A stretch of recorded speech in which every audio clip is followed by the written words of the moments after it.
MCTV, la chaîne qui enseigne, la chaîne qui éclaire. Pour vous servir, veillons que chaque information soit pure. MCTV,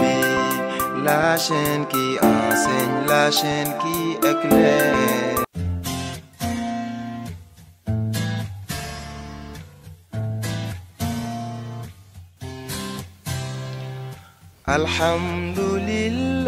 Alhamdulillahi ci leer gi nu sang bi indil ci barke Cheikh Tidiane bismillah ilahi ñu doorati tudd ngandu Yàlla yi fi yonen am ci tariixa Cheikh Tidiane bis ba nu xëyee daj ci sang bi la nu am ngëneel gu dootul fay sunu àdduna ak sunu àllaaxira defaru ci barke sang bi sang yaay ngëneel gi waral cofeel gi matal texe sang yaay ngëneel gi waral cofeel gi matal texe yaay ngëneel gi matal texe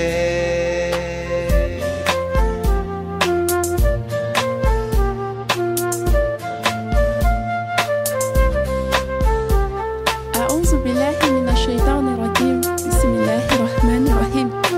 Assalamu alaikum sunu mbokku téléspectateurs yi ñuy suivre ci Medina Cheikh TV ñu ngi nuy ñëpp di leen ziar bu baax aussi di am mbégte bu rëy ànd ak yéen ci émission bu bees bu leen seen chaîne Medina Cheikh TV votre chaîne de lumière di indil muy émission boo xam ne ni la voix du disciple Tidiane maanaam kaddu taalibe Tidiane bi muy émission boo xam ne ni dafay traiter tout ce qui est relatif à la tariqa Tidjania macha allah maanaam montrer les profondeurs de cette tariqa montrer aussi lépp li nga xam ne vraiment amu na ci tariqa Tidjania bi ñu mën leen ko faram-fàcceel mën na aussi njëriñu ci ñun ñëpp macha allah donc ñuy ànd ak ci émission bi ak sunu collaborateur Cheikh Alioune Assé Seck donc ñuy koy jox parole bi rek incha allah asalaamaaleykum. asalaamaaleykum mbokk téléspectateur Medina Cheikh TV ñu ngi di nuyu di leen ziar bu baax di am mbégte bu rëy di leen dara ci suñu émission bu bees bii di la voix du disciple Tidiane muy kaddu taalibe Tidiane bi mu émission mensuelle boo xamante ni li ko tax a jóg mooy fësal jàngale tarixa Tidiane si fànn yëpp ñu ci ànd tey ak suñu invité yi di Cheikh Alioune Dieye ak Cheikh Waly macha allah Cheikh Waly ñu jox ko kàddu gi nga nuyoo ak suñu téléspectateurs yi. A'uuzu billahi mina shaytaani rajiim bismillahi rahmaani rahiim allahumma salli ala sayyidina muhammadin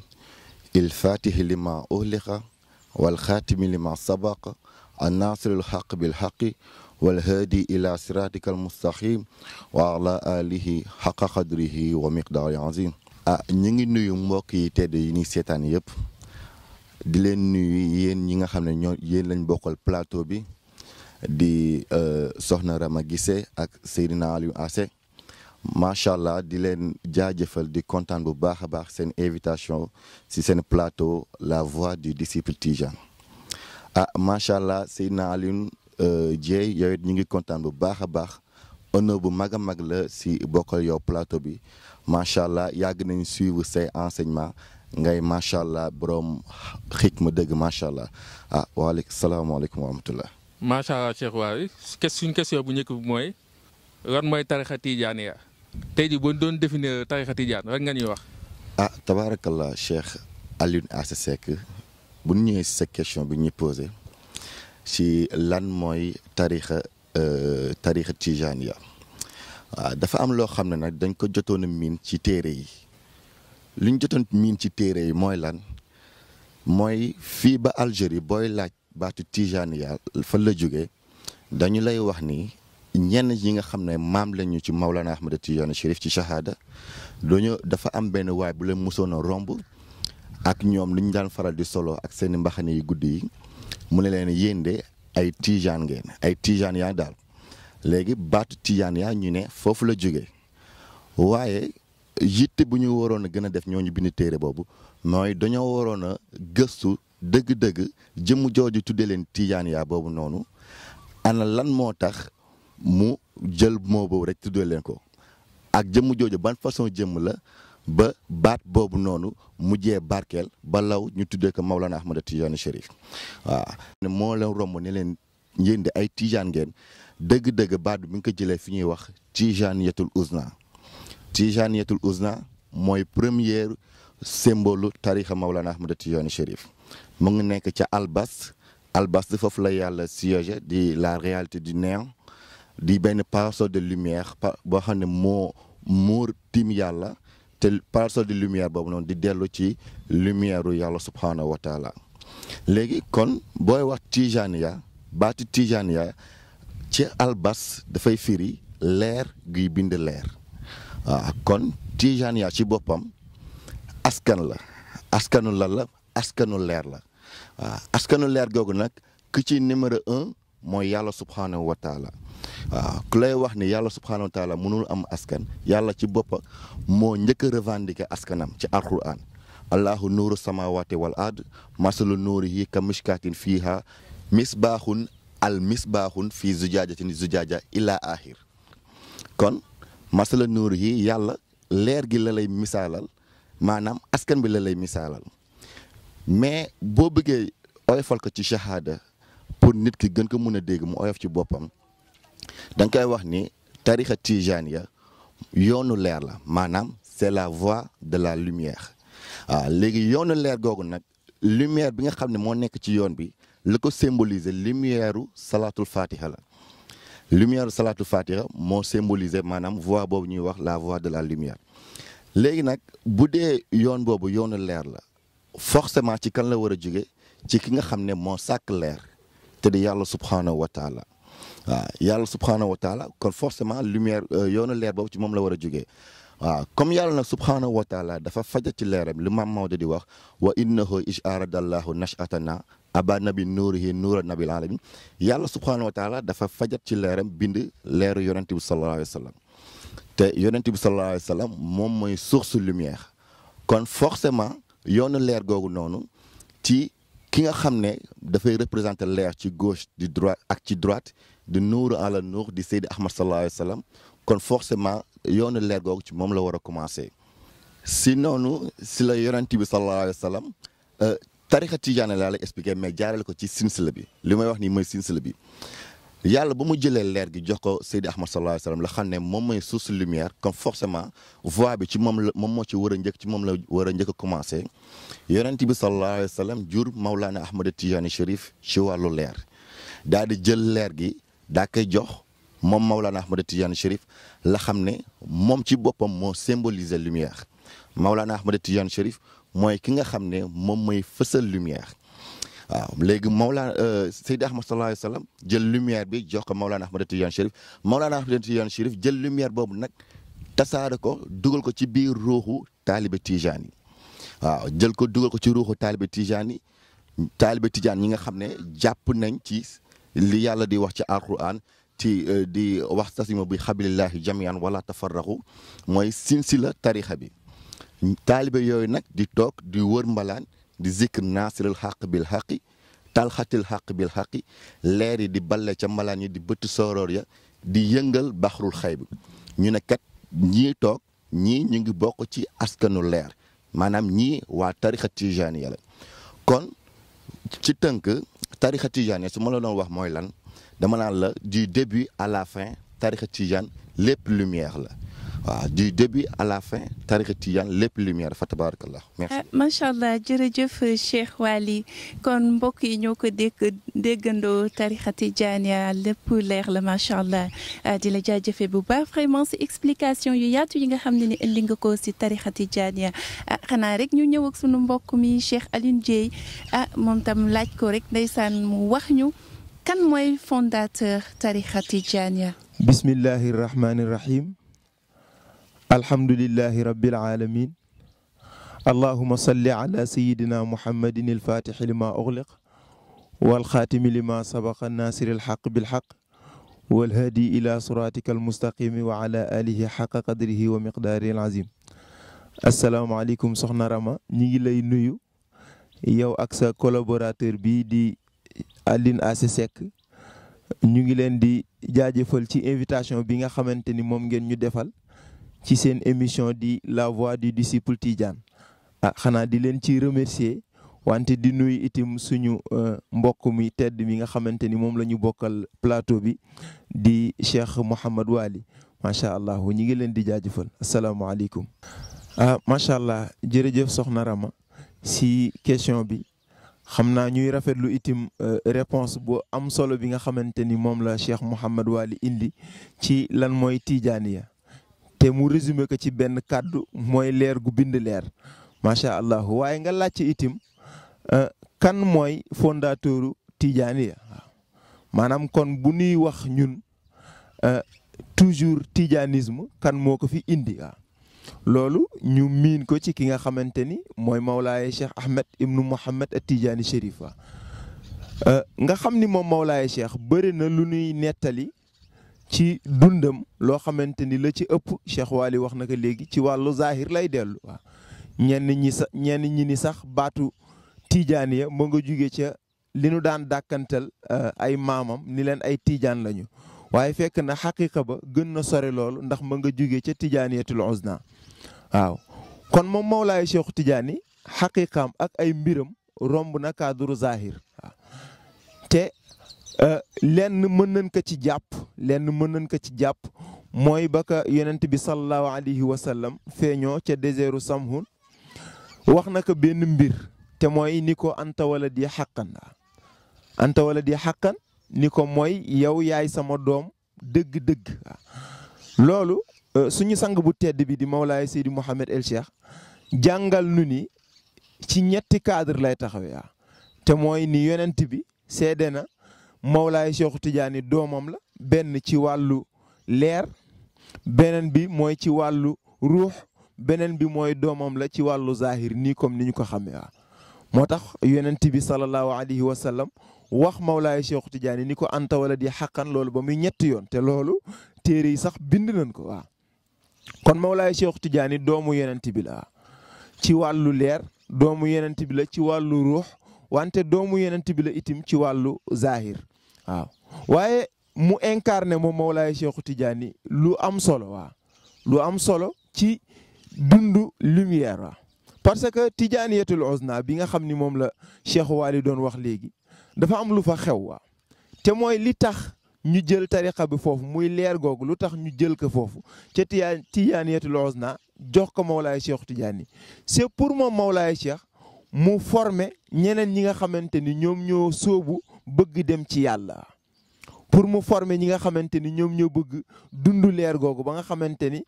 dana des ci seen ruuxu ba ñu mën di yëg yàlla fu ñu toll ñooñu mission pour ñu former leen Mawlaaye Cheikh Tidiane la ko yonent bi joxoon kon Mawlaaye Cheikh Tidiane moom mooy intermédiaire diggante yonent bi ak ñi nga xamante ni ñoom ñooy wali yi loolu moom la ñuy tuddee xatmiyatul maktum kon mooy Mawlaaye Cheikh Tidiane moom mi nga xamante ni moo fondé tariqa bi moom mooy ki dox ci diggante yonent bi ak mbindeef yi képp ku donc bëgg séddu ci li nga xamante ni mooy leeru yonent bi ci Mawlaaye Cheikh Tidiane nga ko mën a jaare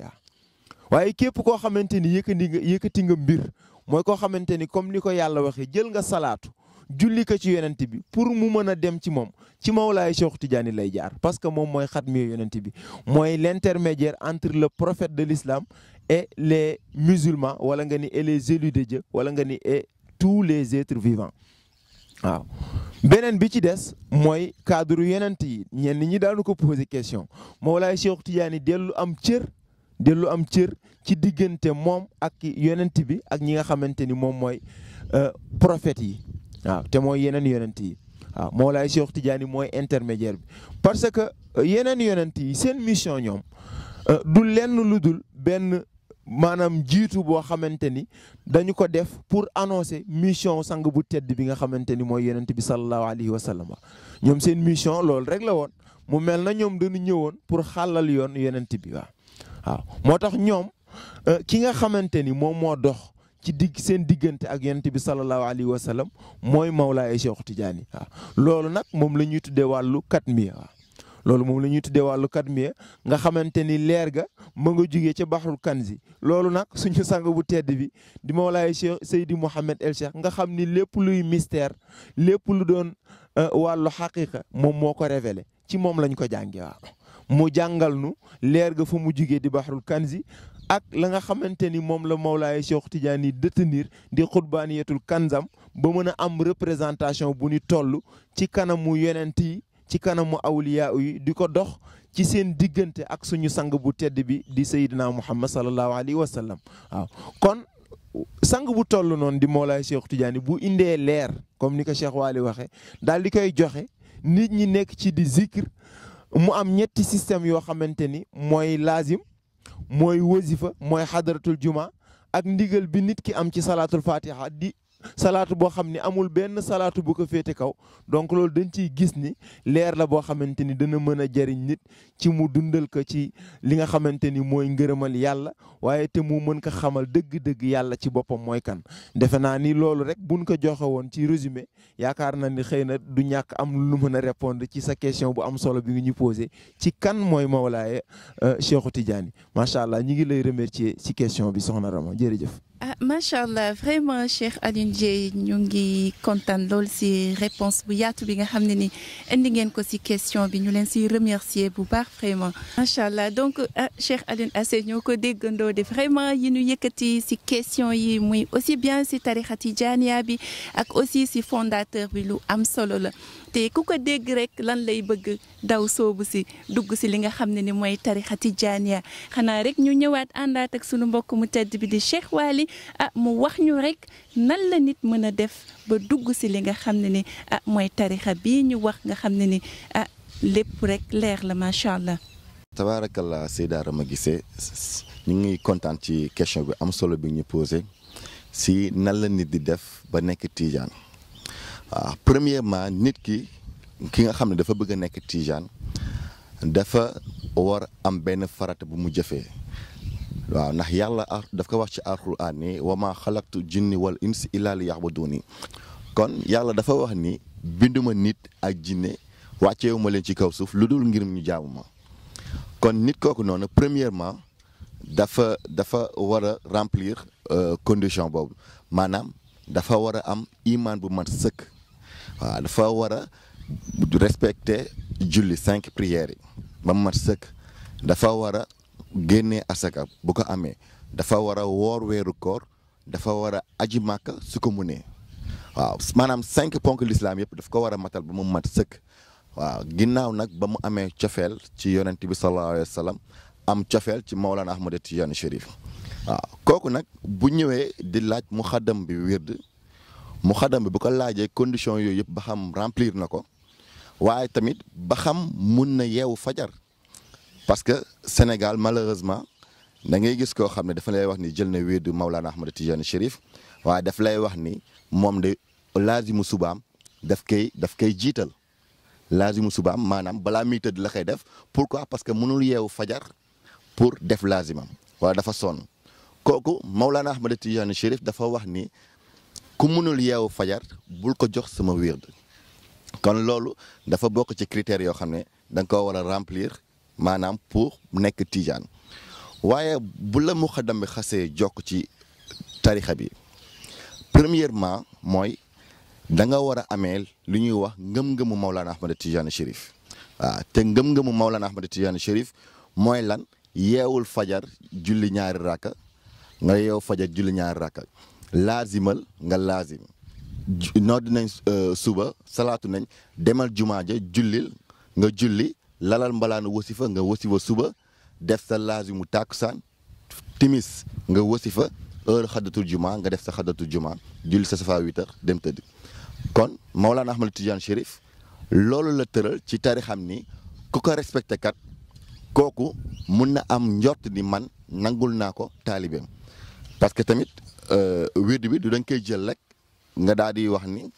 Mawlana Ahmad Tidiane nangul na ma waaw soit da ngay am kilifa bu ko mat sëkk mu mun la garanti ne la Mawlana Ahmad Tidiane Chérif nangul na la wala nga am njott bu rafet ni Maulana Ahmad Tidiane Chérif nangul na la waaw njott bu rafet moomu nag balaa nga koy am dafay fekk nga respecté lu ñuy wax wirdu tarixa bi respecté condition yëpp mooy laazim wasifa ak xadratul juma ginnaaw ba nga matalee sa ponk l'islam ba mat sëkk léegi nag am na ay taalibe yoo xam ne dañuy jël wird ñu ne léegi ñu dem ba benn moment ñu ne dañoo aj seen kurus waaw dañoo aj seen kurus ñooñu Mawlaay Seydou Mouhamed El Cheikh daf leen laaj benn laaj te boobu ba léegi kat gisuñu tontu laaj bi mu leen laaj mooy ñooñu wax ni dañoo aj seen kurus waaw nañ ñu wax seen kurus boobu noonu ñu aj wird buñ ko aj ci ban placard lañ ko teg waaw bu fekkee dafa am benn xaqiqa placard boo xam ne ci xaybu wala Maulana Ahmad Tidiane Chérif ba muy indi wirdam am na benn placard boo xam nee na daal ku sonn daal nga aj fa sa kurus kon Mawlaay Seydou Mouhamed Cheikh laaj na leen placard boobu noonu wala fu ñuy lonk seen kurus xaqiqatan fan la nañ ko wan kon loolu yëpp dafay dellu ci koo xam ne dafa réere dëgg réalité tarixa Maulana Ahmad Tidiane Chérif te kooku bu wootee ni Tidiane la waaw nañ ñu baal mais dafay ndax boppam parce que remplirul critères yi amul fenn fu ma gis ci charte tarixa bi ñu ne boo jëlee werd heure boo sonnee rek am nga droit aj ko fenn loolu amul fenn fu ñu ko dégg ci tarixa Maulana Ahmad Tidiane Chérif waaye am na beneen critère boo xam ne ni dafa am solo te malheureusement tamit taalibe yu bëri bàyyiñ ci xel mooy respecté ji nga xam ne Maulana Ahmad Tidiane Chérif moo leen samp ci tarixaam mooy ñi nga xam ne mooy xutbu yu mag yi di nga xam ne ñooy xalifa Maulana Ahmad Tidiane Chérif waaw boo jëlee exemple akta bi Mawlaay Seydi Mouhamed Cheikh doon na ko wax ci benn bayitam ne wa alal akta bi xaq Cheikhu Tidiane ñu ne akta bi ñooy dëgg-dëgg Maulana Ahmad Tidiane Chérif kon ñooñu boo jëlee wirdu Tidiane même loo ko respecté boo leen ngàññee waxuma la Maulana Ahmad Tidiane Chérif mais ñoom ci boppam ñoo la jug dogal leen seen bopp waaw te loolu Maulana Baye Niass daan na ko junj ci ay waxam daan na wax ni Tidiane buy diingat Cheikhu Tidiane kooku génneel diinal islam waaw wala Tidiane buy diingat Tidiane kooku dem naa ni sàngara moo ko gën waaw maanaam benn la kon pour wax la ni am na yu bëri yoo xam ne loo xam ne en dehors ci charte yi nga xam ne Maulana Ahmad Tidiane Chérif tëral na ko yoo xam ne day jur loraange ci ki nga xam ne mooy taalibe Tidiane bi te ñu war ko di fësal ñi taalibe Tidiane di ci bàyyi xel bu baax a baax waaw kon taalibe Tidiane premièrement mooy da nga war a nekk mu'minuuna xaqan di respecter charte diinal islam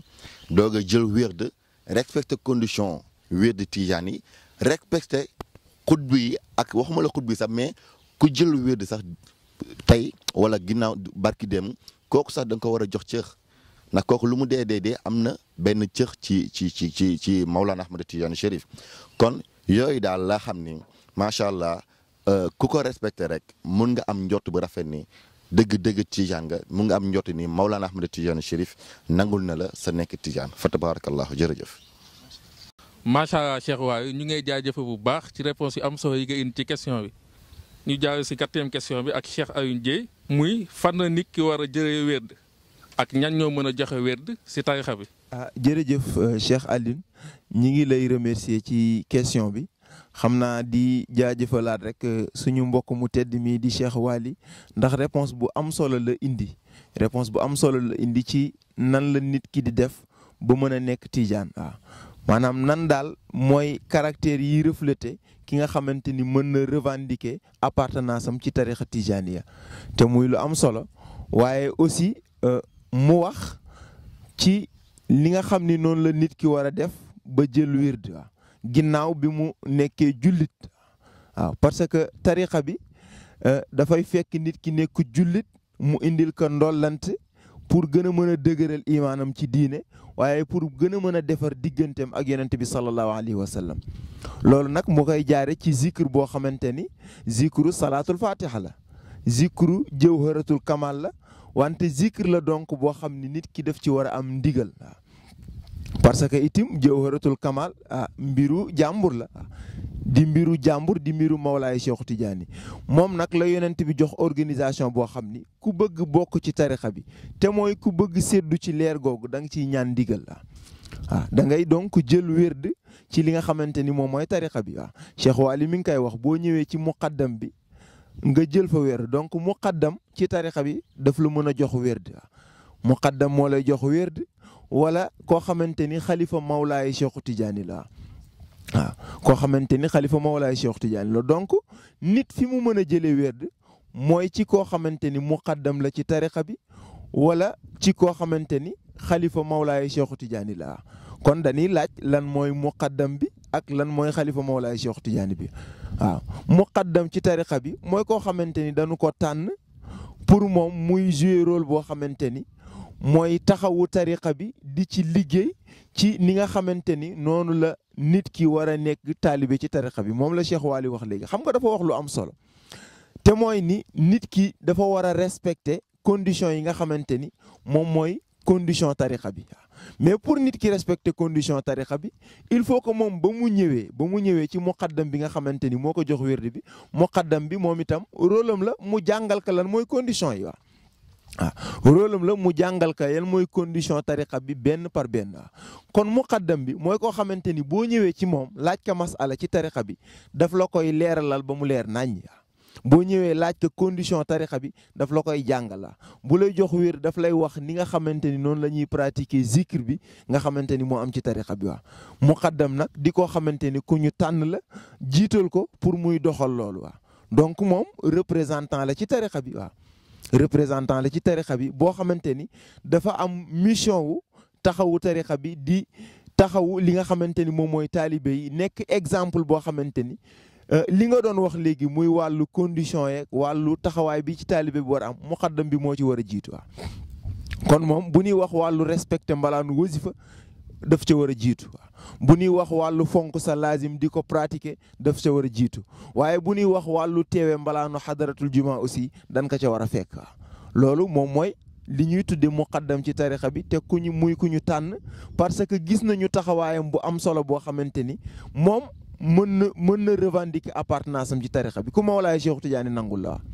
ku Mawlaay Cheikh Tidiane nangulul même buñ la joxe benn papier boo xam ni moom la ñuy tuddee ijaaza parce que ijaaza bi moom mooy autorisation bi tey jii nit ki liggéey na ci tarixa bi ba ñu jox ko benn ijaaza boo xamante ni moom mooy autorisation buy firndeel ijaaza bi papier la buy firndeel nit kii nga xamante ni mooy muqaddam bi am na droit wu joxe wirdi ci tarixa bi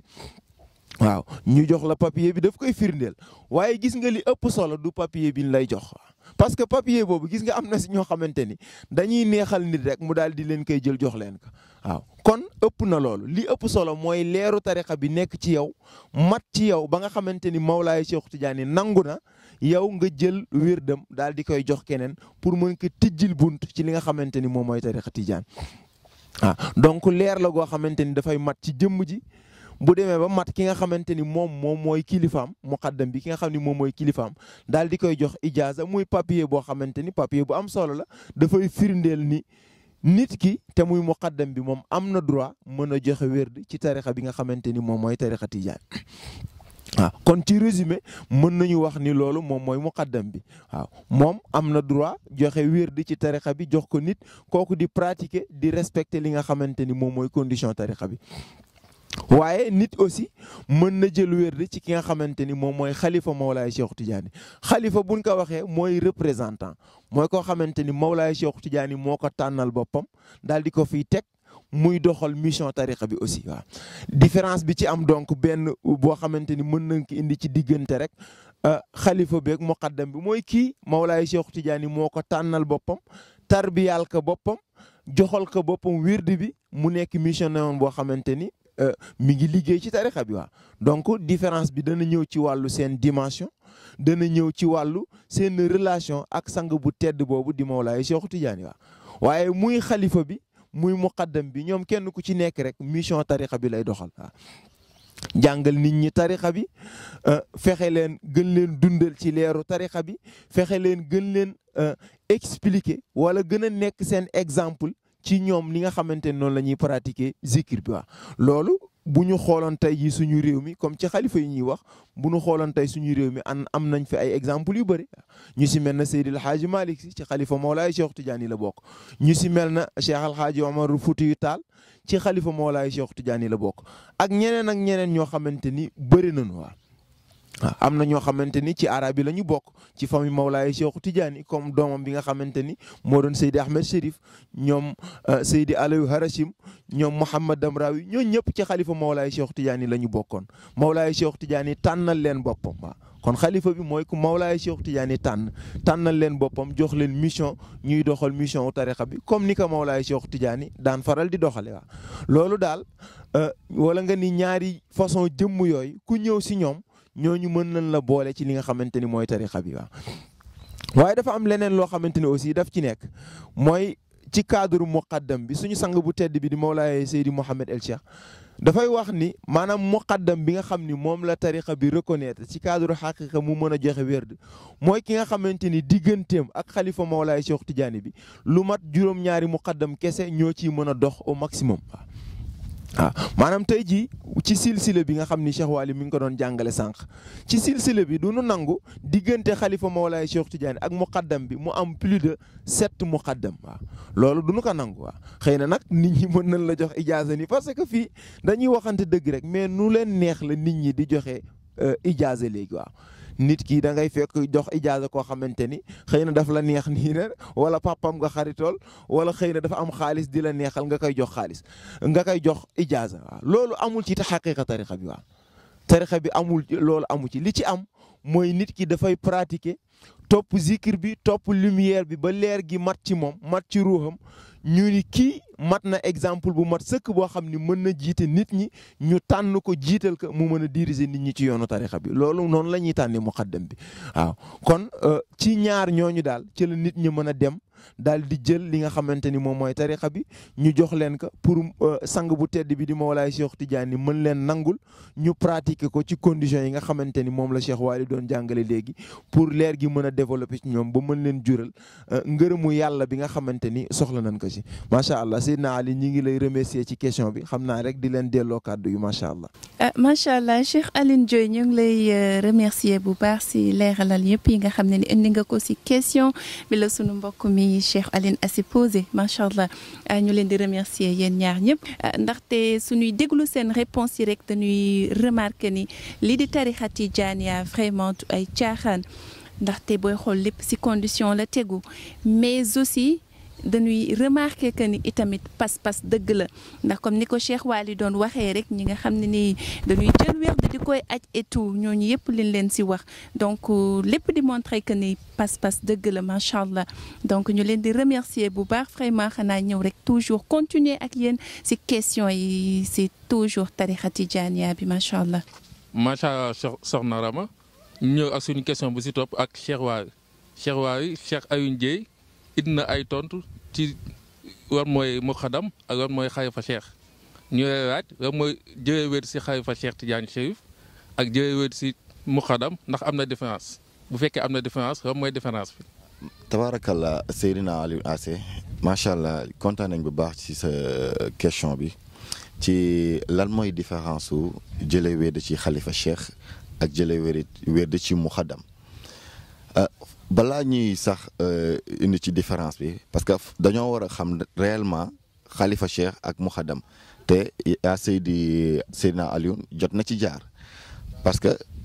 xalifa cheikh dafay nekk koo xam ne Mawlana Ahmad Tidiane Chérif da koy tànn mais si lu mu koy tànn mooy daf koy tànn ci martaba bu mat sëkk tànn ko ci wilaya bu mat sëkk waaye tamit tànn ko ci xam-xam bu mat sëkk kon xalifa cheikh tànneefu Mawlana Ahmad Tidiane Chérif la léegi ki nga xam ne mooy muxaddam bi nag kooku xalifa cheikh bi moom moo koy xool ba mu doy ko ci jikko comme lu Mawlana li Seydi Alioune wax daf koy doy ci jikko mu gis ni moom respecté na farata tarixa bi amee na jikko yu rafet mu xool ni kii doy na ko te amee na lu mu benn degré ci leer ci ruuxam mu gis ni war na mun a tijjil keneen buntu ci tarixa bi ñu jox ko ijaaza pour mu mun am ndigal di joxe wérd comme ni ko Seydina Aliou waxee mais kon boo xoolee d'après lu ñu jot a définir entre xalifa cheikh ak ki nga xam ne mooy muxaddam kon xel dafay nangu ni différence war na mën a am si ñoom ñaar wérd bi ñuy joxe parce que ki nga xam ne mooy xalifa cheikh kooku dafa jokk direct ci Mawlana Ahmad Tidiane Chérif waaw silsila shahada nag léeg-léeg moo lay wax ni kii kat xalifa cheikh na waaye jël na ci kii wedd kii jox ko wedd keneen jox ko wedd mais xaqiqatan xalifa cheikh Tidiane Chérif Mawlana Ahmad Tidiane Chérif moo jug ñëw ba ci moom jox ko loxo fal ko ne ko doy nga ma waaw léegi ki nga xam ne nag muxaddam la kooku du bokk ak xalifa cheikh bi parce que ki nga xam ne muxaddam la nit moo koy xool mu doy ko mu daa koy jox ijaaza kon ñaar ñooñu ku ñu jox wedd seen dimension zikr seen degré zikr mënul tolloo Mawlaay Seydi Mouhamed El Cheikh mu ñu doon expliquer ay cheikhu tarbiya yoo xam ne ñu ngi woon ci biir xaybu ñoom ñu doon def gëstu mais ñoom bañ doon def gëstu ci wàllu boobu ñoom dañoo gis ni ci xadratu ilaahi ba ñi fay teew ñëpp ñoom seen seetlu mooy ñi fay teew ñëpp ay xalifa Mawlana Ahmad Tidiane Chérif ñoo leen jox wedd waaw ñoom def nañ seetlu boobu gis ni ñi fay teew ñëpp soit ay xalifa Mawlana Ahmad Tidiane Chérif lañ wala ay xalifa Mawlana Ahmad Tidiane Chérif moo leen jox wedd kon ki nga xam ne moo jokk ci muxaddam bi kooku mun bu zikr boobu noonu mun nañ wax ni day jaar ci muxaddam boobu jaaraat ci beneen muxaddam bay egg ci Mawlana Ahmad Tidiane Chérif mais ki nga xam ne nag Mawlana xalifa Mawlana Ahmad Tidiane Chérif moo ko jox wedd kooku kenn lay am intermédiaire ci diggante ma Mawlana Ahmad Tidiane Chérif mooy xalifa cheikh bi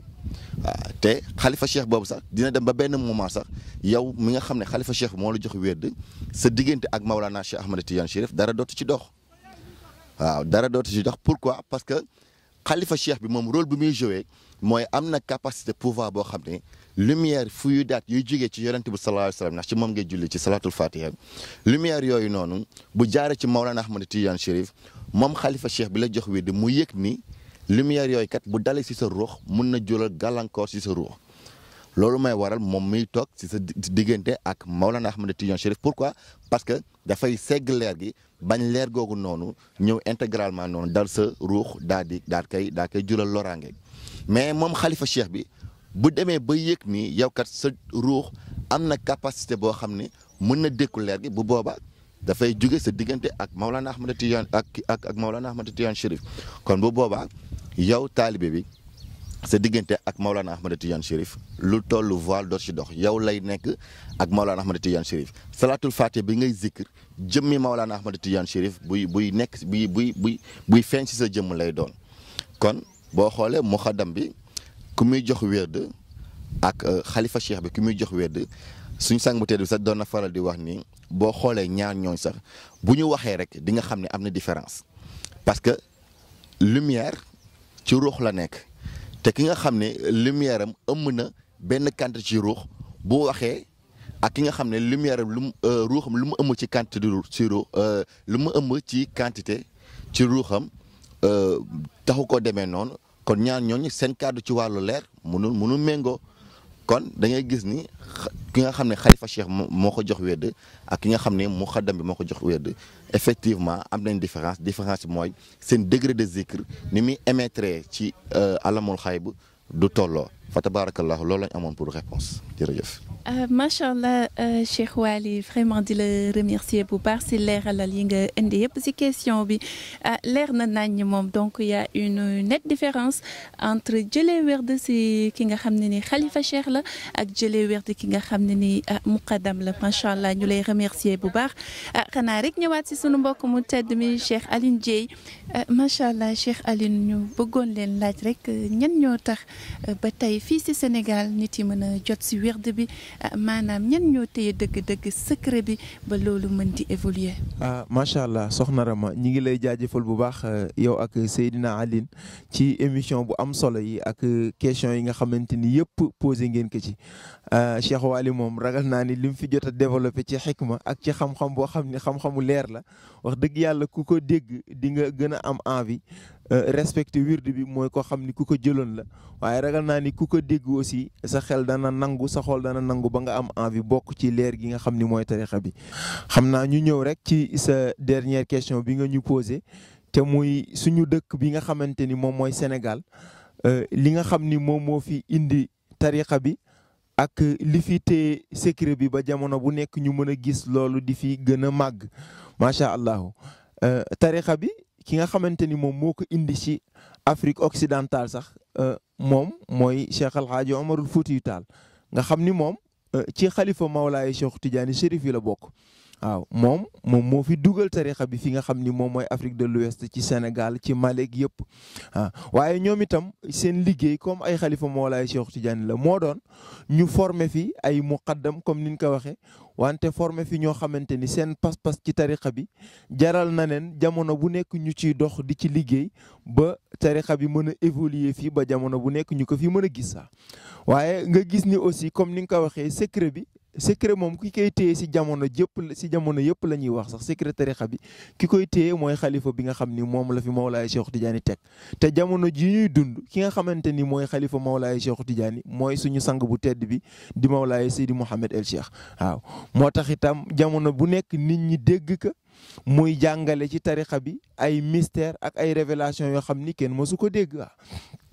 te loolu xam-xamu jamono la waaw maanaam li nga xamante ni xëy na sax mag ñi woon démb am na luñ si jotoon junj waaye am na loo xamante ni itim bokkul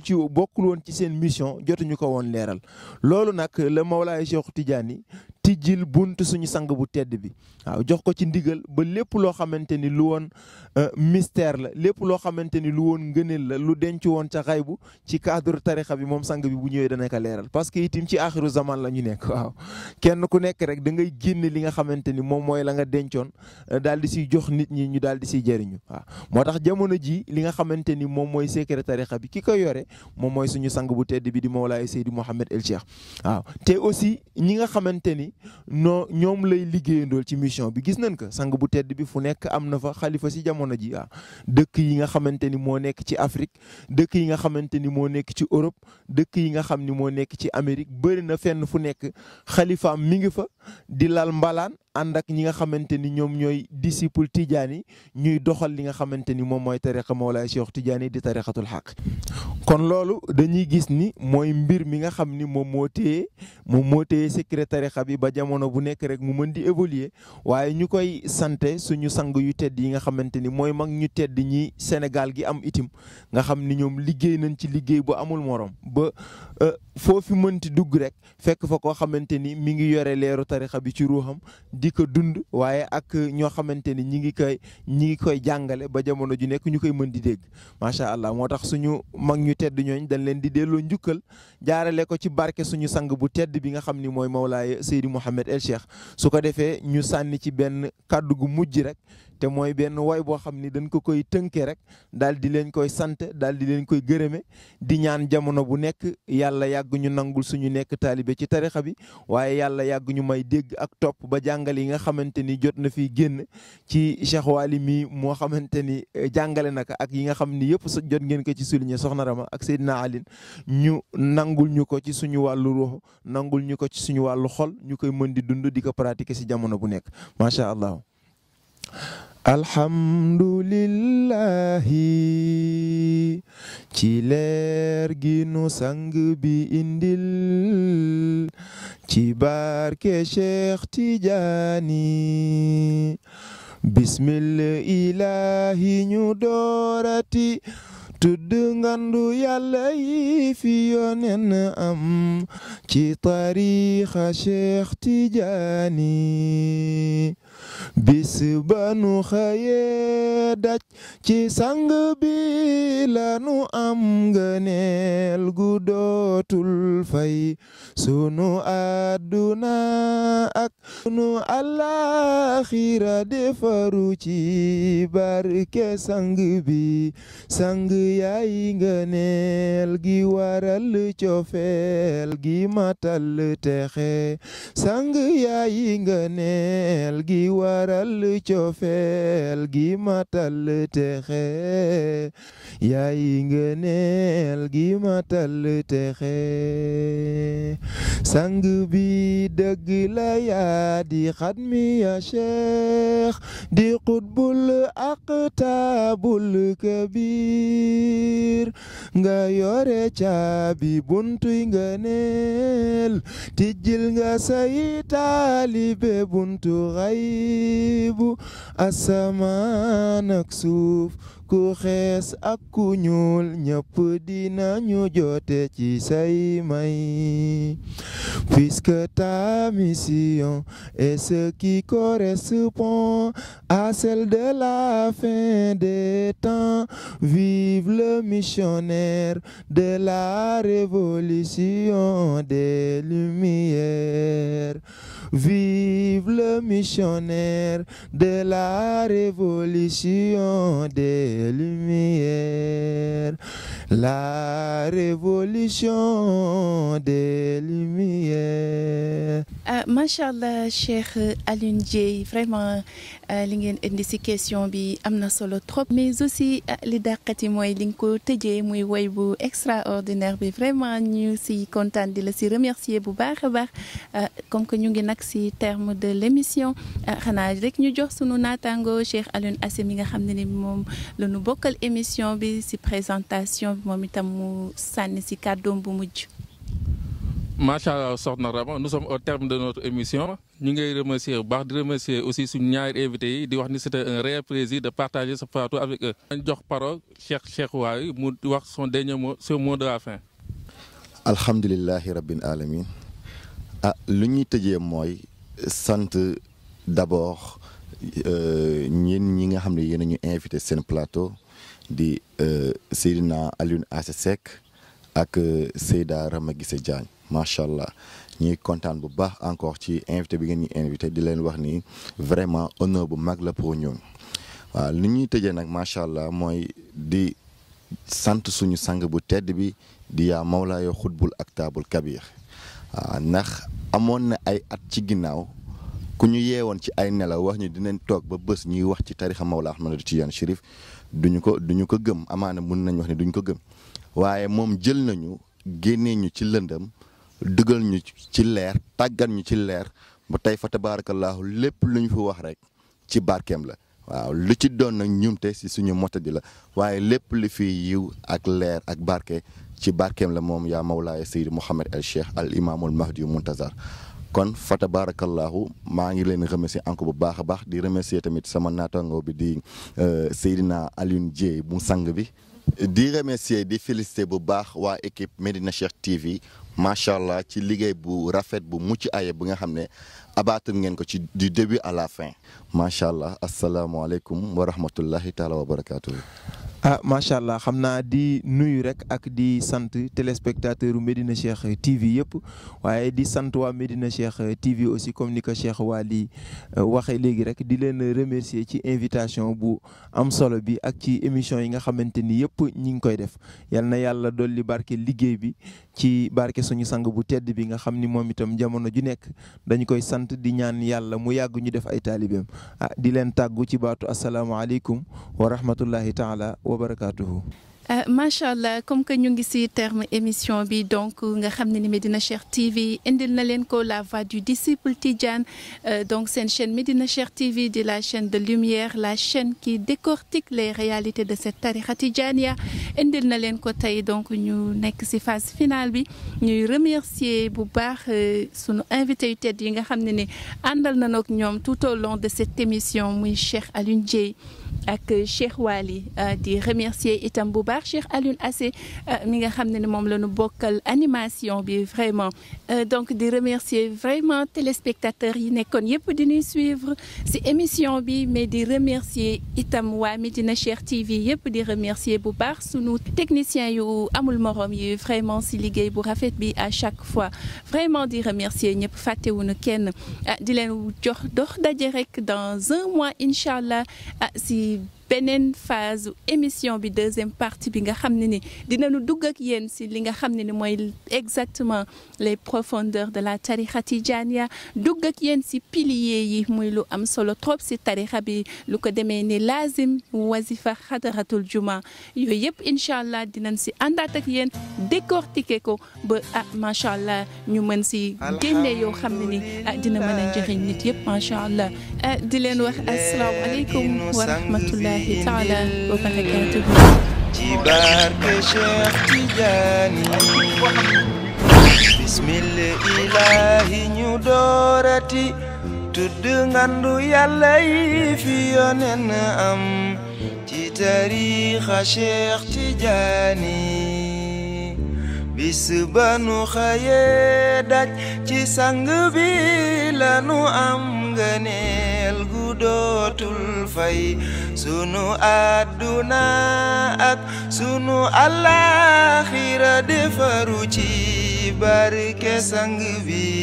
sang yaay ngëneel gi waral cofeel gi matal texe sang yaay ngëneel gi waral cofeel gi matal texe yaay ngëneel gi matal texe